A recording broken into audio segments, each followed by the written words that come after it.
Dalan sila na makain at bisan ay gayon din. Naubos na ang lalaki. Lahat na'y hinuhuli, mga babae kami.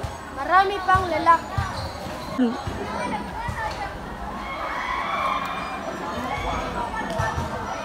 Wag ay kami ang sa bahay At nakahandang ng tunay, laan sa lahat ng bagay.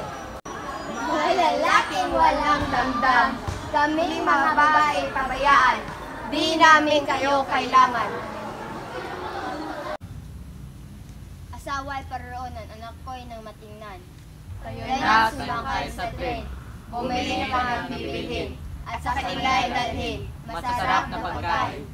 Tayo na, sumakay sa tren, doon sa estasyon. at ating hihintuin.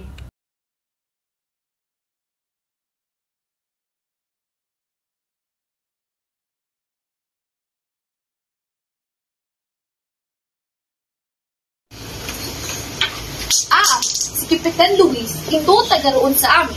Maraming tao ito. Masun ko yata among? Kung hindi mason, marahil sa destero, sapagkat kung siya'y sumulat ng maraming kabayo ka. Hindi ko ako kabayo among. Hindi ko sinasabing kabayo ikaw, kundi kung isulat niya ang maraming na lahat ng pinapalitan ng masamang tao iyon, mabuti mamatay siya. Kasilo, si Kapitan Piton, si Kapitan Miguel at Henry de Paz ay Kapitan ni Lucio. Hindi po sila mga kain eh. Di man na siya ang sinasabi ko sa iyo na dagdagan ay ang pagkain. Hindi anong sakit kung hindi sila kain. Mabuti nga mamatay silang lahat. Ang sinasabi kong rasyon ay ang palo. Maraming palo ang kailangan. Opo among. Mahirap na po ang katawan nila. Ako among, mahirap na po ang makasawa nila at nakawa po namang magsidaing. Ilang linggo na po silang paulan ito at isang linggo naman silang walang tulog. Anong awa-awa? Ngayon wala awa-awa. Si makatuwid ay 5 beses 25 at makalimang 125. Ay Houston, 526. Kakaunti pa. Salamat po amo. Kahapon, ilan ang namatay? Wala po sana, datapwat pag-umaga ay 7 lamang. Bakit ganon? Dahil po, si Kapitan Ingo ay pinagsaulan ng hininga. Si Kapitan Ingo ay pinagsaulan ng hininga. Nalito si Kapitan Raputin at ibig daw makita si Kapitan Ingo na kanyang asawa. Kung ganon ay hindi mamamatay si Kapitan Ingo. Mamamatay ng walang pagsala, wala na ang laman ng 2 pigi sa kapapala at ang 2 braso ay litaw sa mga buto, nagigit sa pagkakaba. May buhay puso si Kapitan Ingo. Saan naroon iyon? Nandoon sa kabilang silid, tinutuluyan uli ng 5 kaban. Mabuti, Marcelo. Huwag mong kakalimutan na araw-araw papaluin, ibibilad at huwag bigyan ng mabuting tulugan, ha? Opo among, compañeros habías traído el dinero para el gobernador? Si, hemos traído. Marcelo, dalhin dito si Kapitan Ingo. Hindi siya makakalakad eh. Dalhin dito pati ang papag. Tonto. Totoo po ba ang sinabi mo? Kaya na kami mga Iperego ay hindi malayo mauwi sa pagsasaka. Tantuin mo na kaming mga pari ay hindi mabubuhay sa panay na hangin. Bakit dami mo pong pinakain pamangking dalaga? Siya uli lang inaampun ko. Ay, Aling Julia! Ay, malapit na po! Ay, alin ang malapit na? Ang! Ano kaya ang ibig sabihin nito? Miguel, tayo na, nagkayari kami ng kanyang ina. Ay, salamat po! Pinagkayari na pala ako ni Ano ba ang sinabi mo? Sinabi ko po, ay, Julia! Ay, Aling Julia! Ay, Julia ko! Wala kang sinabi kundi pulos na ay. Hindi mo ba pinahayag na ang pagsinta mo? Tangalin, Itinatanong nga sa akin kung alin na ang malapit na. Hindi ko nasagutan. Napakadungo ka. Ay, tayo na, baka tayo ay mahalata.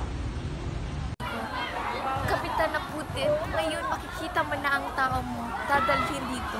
At sinabi ko na sa Calden na huwag nang paluin, huwag nang ibibilad, at ipinagbilin ko sa kanila na bibigyan na ng mabuting higaan. Salamat po, Amo. Kami ayakit muna sandali si Gobernador at sasabihin sa lahat ng mga bilanggo, kaawa-awa naman sila. Opo, Amo. Manuna nga po. Salamat po. Después de ver el gobernador a Manila cogimos el tren, la estación de Giginto es necesario decir al general que empiece ya a facilitar y los ricos y ilustrados de la provincia marque maval. Ya lo creo que va mal. Si, afusilar. Yo, gusto mo mong bata? Bakit hindi mo nilig ng kamay ng among? Inang, ang kamay pong namamatay ng kapwa ay hindi dapat hagkan. Huwag kang maniniwalang sasabihin niya sa gobernador na si Tatang ay pakawalan. Bagkus pa ngang ipagbibilang patayin ngang tuluyan. Ingo! Tatang!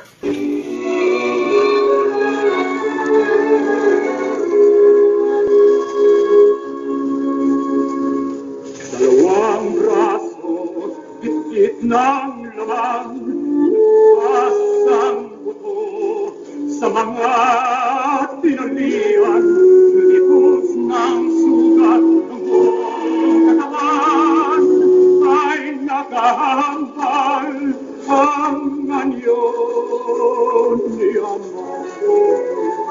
Ang lahat ng ito'y gawa ng hari, nasa Pilipinas, ang siyang nakahin.